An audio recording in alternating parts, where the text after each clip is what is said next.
마태복음 11장을 살펴보도록 하겠습니다.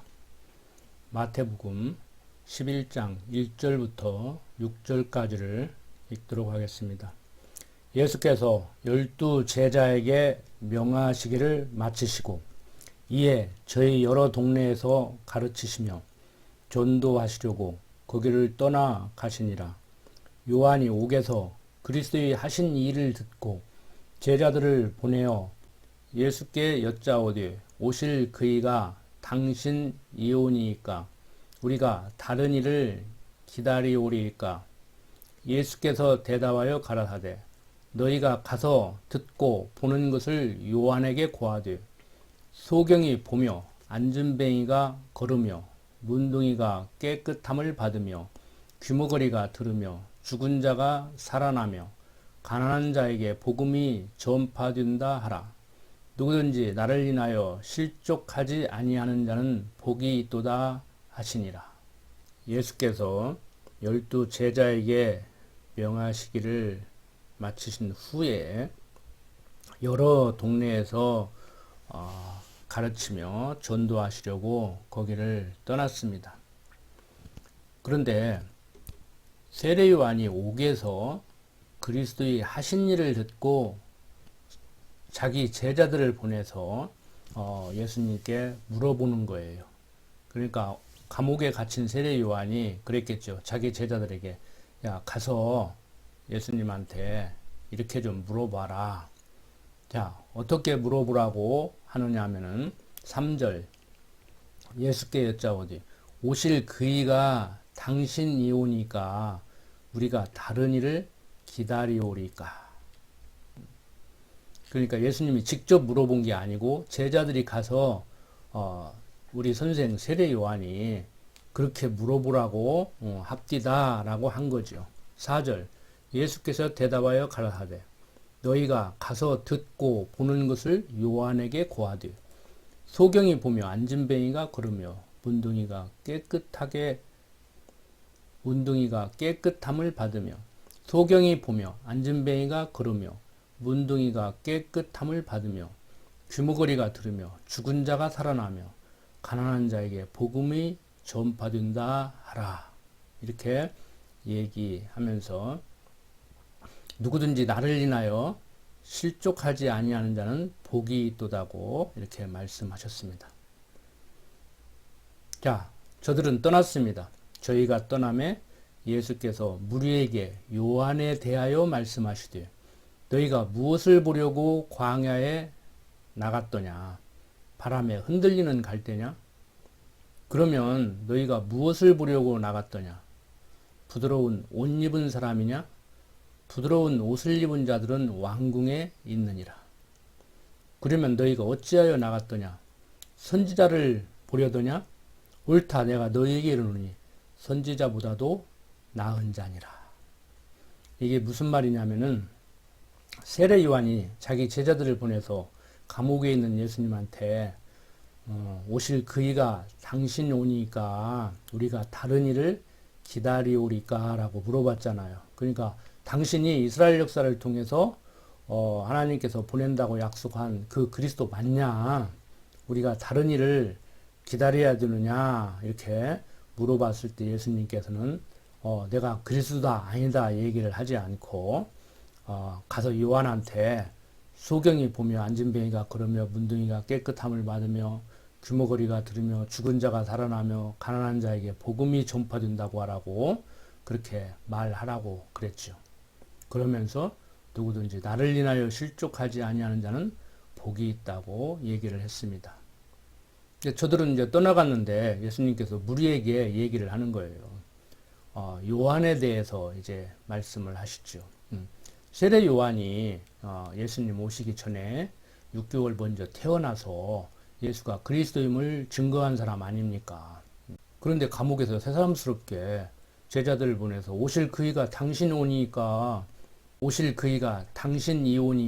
우리가 다른 일을 기다리오리까 라고 물어봤단 말이에요. 그러니까 예수님께서 하시는 말씀이 너희가 무엇을 보려고 광야에 나갔더냐? 바람에 흔들리는 갈대냐? 아니라는 거지요. 그거 보러 나간 게 아니지 않느냐. 그러면 너희가 무엇을 보려고 나갔더냐? 부드러운 옷 입은 사람이냐? 부드러운 옷을 입은 사람은 왕궁에 있느니라. 그것도 아니지 않느냐? 그러면 너희가 어찌하여 나갔더냐? 선지자를 보려더냐? 옳다. 내가 너희에게 이르노니 선지자보다도 나은 자니라. 예수라는 사람이 왔다는데 자기가 그리스도라고 하는데 바로 그 사람 맞이하러 나갔던 거 아니냐? 그 사람 보러 나갔던 거 아니냐? 바로 그 얘기죠. 자, 그러면 너희가 어찌하여 나갔더냐? 선지자를 보려더냐? 옳다. 그랬지 않느냐? 선지자 보러 나갔지 않느냐? 그런데 내가 너희들이 보러 나갔던 그 선지자보다도 더 나은 자다. 선지자 중에 선지자죠. 참 선지자죠. 자, 기록된 바 보라 내가 내 사자를 내 앞에 보내노니 저가 내 길을 내 앞에 예비하리라 하신 것이 이 사람에 대한 말씀이니라. 그러니까 말라기 3장 1절에 보면은 어떤 내용이 나오냐면은 말라기 3장 1절 봅시다. 만군의 여호와가 이르노라. 보라 내가 내 사자를 보내리니 그가 내 앞에서 길을 예비할 것이요 또 너희 구하는 바 주가 호련히 그 전에 임하리니 곧 너희의 사모하는 바 언약의 사자가 임할 것이라고 얘기를 했는데 여기에서 내가 내 사자를 보낸다고 한 그 사자가 세례 요한을 지금 얘기하고 있습니다. 그래서 예수님께서도 지금 그 말씀을 하는 겁니다. 기록된 바, 어디에 기록된 바? 말라기서 3장 1절에 기록된 바. 보라 내가 내 사자를 내 앞에 보내노니 저가 내 길을 내 앞에 예비하리라 하신 것이 이 사람에 대한 말씀이니라. 내가 진실로 너희에게 말하노니 여자가 낳은 자 중에 세례 요한보다 큰 이가 일어남이 없도다. 그러나 천국에서는 극히 작은 자라도 저보다 크니라. 자, 여기에서 천국에서는 극히 작은 자라도 저보다 크니라고 얘기하는 이 말씀을 들어서 세례 요한은 뭐 천국에 가지 못했다고 하는 사람까지라도 있는데 이 땅에서 커봐야 별거 아니라는 지금 얘기를 하고 있는 것이지요. 자, 12절 계속 보면 세례 요한의 때부터 지금까지 천국은 침노를 당하나니 침노하는 자는 빼앗느니라. 모든 선지자와 및 율법의 예언한 것이 요한까지니 만일 너희가 즐겨 받을진대 오리라 한 엘리야가 곧 이 사람이니라. 역시 말라기서 4장 5절 보면은 얘기를 하고 있죠. 말라기 4장 5절을 보면 보라 여호와의 크고 두려운 날이 이르기 전에 내가 선지 엘리야를 너희에게 보내리니 그가 아비의 마음을 자녀에게로 돌이키게 하고 자녀들의 마음을 그들의 아비에게로 돌이키게 하리라. 돌이키지 아니하면 두렵건대 내가 와서 저주로 그 땅을 칠까 하노라 하시니라. 자, 만일 너희가 즐겨받을진대 오리라 한 엘리야가 곧 이 사람이니라고 말씀하고 있는 내용 살펴봤습니다. 자, 여기에서 12절을 한번 살펴보면은 세례 요한의 때부터 지금까지 천국은 침노를 당하나니 침노하는 자는 빼앗느니라 라는 이 구절을 또 어떻게 해석하는 분들이 있느냐면은 천국은 애쓰고 힘써서 정복할 수 있는 거라고 그렇게 얘기를 하는 사람도 있습니다. 그런데 천국은 예수님이 정복하는 나라라고 봐야 되죠. 그래서 이 본문은 세례 요한의 때부터 지금까지 천국은 침략을 당하나니 난폭한 자가 잡아 끌어가느니라라고 이렇게 번역을 해야 더 자연스러운 번역이 된다고 봅니다. 무슨 얘기냐면은 천국이 종교 및 정치 지도자들에 의해서 억압을 당하며 천국의 주가 되시는 그리스도께 속한 자들을 잡아 끌어간다는 그러한 뜻으로 가르쳐 주신 거라고 봐야 됩니다. 천국은 애쓰고 힘써서 정복할 수 있는 것이 아니고 한마디로 쉽게 얘기하면 예수 믿는 사람들은 어려움을 겪게 된다. 이 얘기를 지금 하고 있는 겁니다. 계속해서 15절 봅니다. 귀 있는 자는 들을지어다. 이 세대를 무엇으로 비유할꼬? 비유컨대 아이들이 장터에 앉아 제 동물을 불러 가로되 우리가 너희를 위하여 피리를 불어도 너희가 춤추지 않고 우리가 애곡하여도 너희가 가슴을 치지 아니하였다 함과 같도다. 오늘날도 마찬가지죠. 아무리 복음을 전해도 가슴이 열리지 않아서, 마음이 열리지 않아서 받아들이지 않습니다.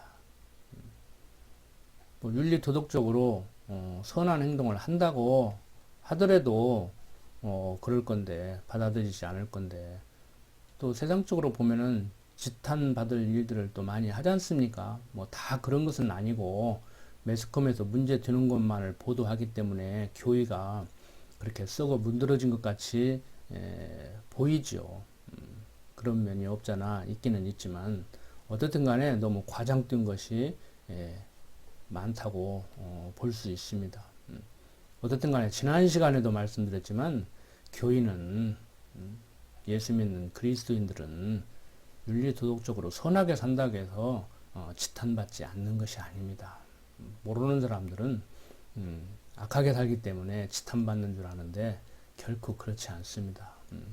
또 이 말을 듣고 악하게 살아도 되겠구나 라고 생각한다면 참 맑게 못 알아듣는 사람이죠. 자, 18절 계속 봅니다. 요한이 와서 먹지도 않고 마시지도 아니하며 저희가 말하기를 귀신이 들렸다 하더니 인자는 와서 먹고 마시며 말하기를 보라 먹기를 탐하고 포도주를 즐기는 사람이요 세리와 죄인의 친구로다 하니 지혜는 그 행한 일로 인하여 옳다함을 얻느니라. 오늘날도 마찬가지 아닙니까? 이러면 이런다고 시비, 저러면 저런다고 시비, 잘해도 시비, 못해도 시비, 반대를 위한 반대를 하는 사람들, 비판하기로, 비난하기로 작정하고 덤비는 사람들에게는 어떻게 해볼 도리가 없습니다. 자, 계속해서 20절 봅니다. 예수께서 권능을 가장 많이 베푸신 고을들이 회개치 아니하므로 그때 책망하시되 화가 있을진저 고라시나 화가 있을진저 벳세다야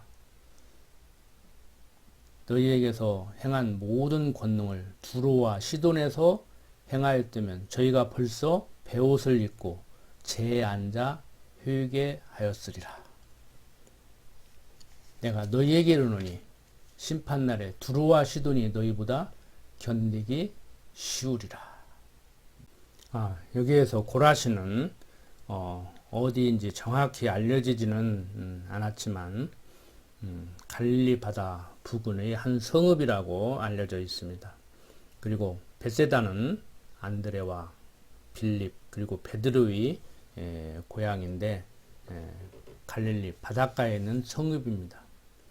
두로와 시도는 이스라엘 북부 지중해 연안에 위치한 베니게의 항구들인데 두로는 북쪽으로 40km 떨어져 시돈이 있고 두로 북쪽으로 40km 떨어져 시돈이 있고 이들 성읍들은 바알신을 섬기는 우상 숭배지였습니다.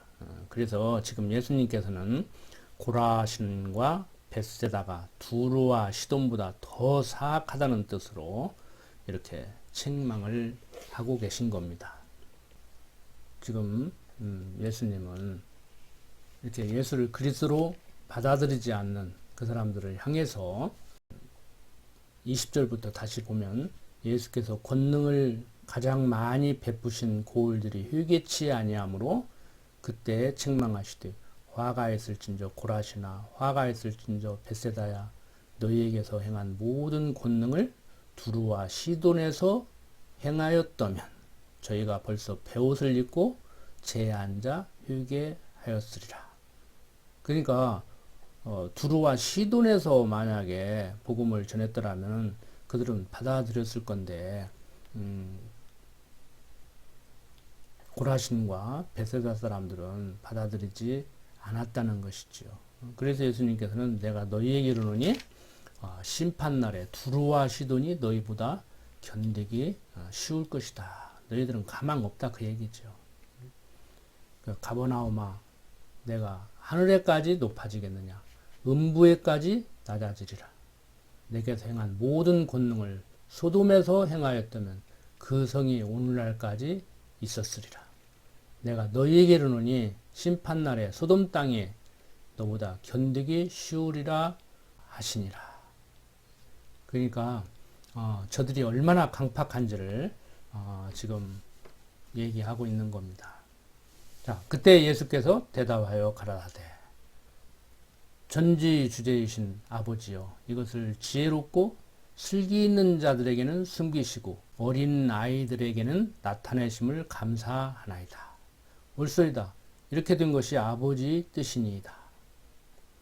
내 아버지께서 모든 것을 내게 주셨으니 아버지 외에는 아들을 아는 자가 없고 아들과 또 아들이 소원대로 계시를 받는 자 외에는 아버지를 아는 자가 없느니라. 한마디로 하나님의 작정하시고 예정하신 가운데 선택된 백성들만이 받아들일 수 있다는 거예요. 아무나 예수 믿는 것 아닙니다. 어떤 사람들은 복음이 전해졌는데 내가 받아들이면은 믿으면은 구원 얻는데 내가 받아들이지 않아서 구원 못 얻는다고. 과정적으로는 맞은 얘기죠. 그렇지만 근본적으로는 누가 받아들이냐? 하나님의 작정하시고 예정하신 가운데 선택된 백성들, 예정된 사람들만이 복음을 받아들이게 되는 것입니다. 그래서 감사하다는 거예요. 그래서 마지막 수고하고 무거운 짐진 자라 다 내게로 오라. 내가 너희를 쉬게 하리라. 나는 마음이 온유하고 겸손하니 나의 멍에를 메고 내게 배우라. 그러면 너희 마음이 쉼을 얻으리니 이는 내 멍에는 쉽고 내 짐은 가벼움이라 하시니라. 정말 예수를 그리스도로 믿는 믿음, 하나님을 여호와로 알고 사는 이러한 신앙에는 마음의 평강을 유지하게 됩니다. 이 땅에서 가장 가치로운 것은 심령의 편안함일 것입니다. 그 세상 무엇과도 바꿀 수 없는 가장 가치로운 것이라고 저는 그렇게 생각합니다. 그래서 마음의 평강과 바꿀 만한 가치로운 것은 이 세상에 없다고 저는 확신합니다.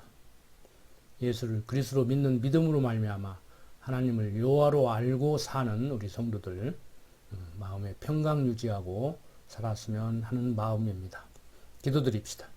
아버지 하나님, 오늘 사는 우리들 예수를 그리스도로 믿는 믿음을 선물로 주시고 하나님을 여호와로 알도록 하시니 감사합니다. 어떠한 상황 가운데서도 하나님이 천지만물을 지으시고 섭리하시는 여호와심을 알고 마음의 평강 유지할 수 있도록 하나님 인도하여 주시옵소서. 예수님 이름으로 기도드립니다. 아멘.